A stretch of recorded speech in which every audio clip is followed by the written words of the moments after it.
for number 10, we have the limit as x approaches 0 from the right of sine of 7x and cosecant of 9x.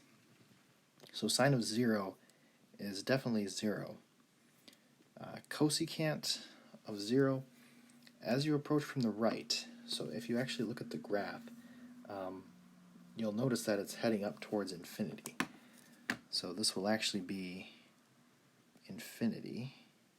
And let me make a note here. So to get this, we want to look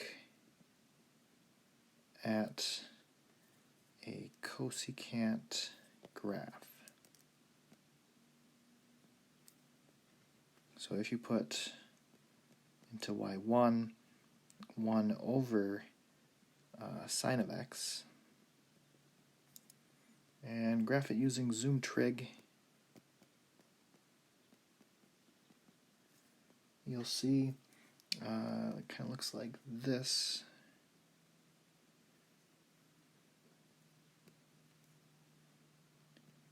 And it's like as you follow cosecant from the right as it approaches 0, it is going up towards infinity. So that's really where we're getting that information from.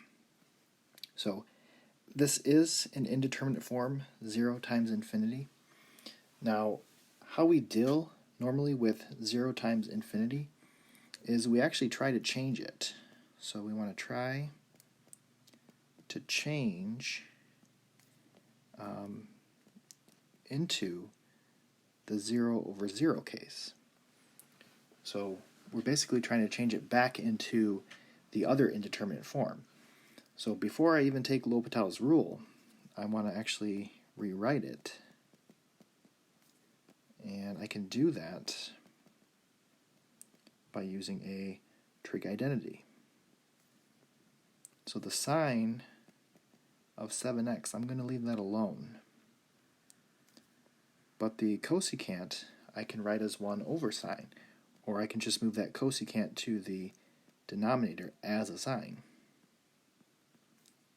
So once you plug that in, then this will be equal to 0 over 0.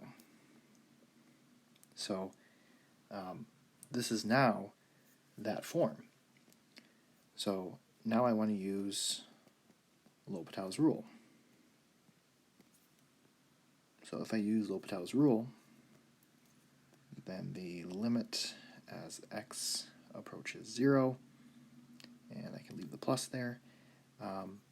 Well, sine of 7x is going to be cosine of 7x times 7 with the chain rule, and then the derivative of the bottom is cosine of 9x times 9.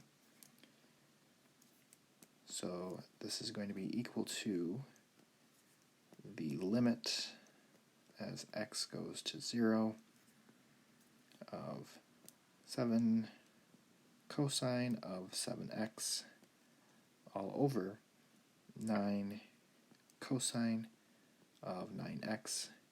And you could probably skip that step. But when we plug in 0, the cosine is going to become a 1. So this will be 7 times 1 over 9 times 1, which is 7 over 9.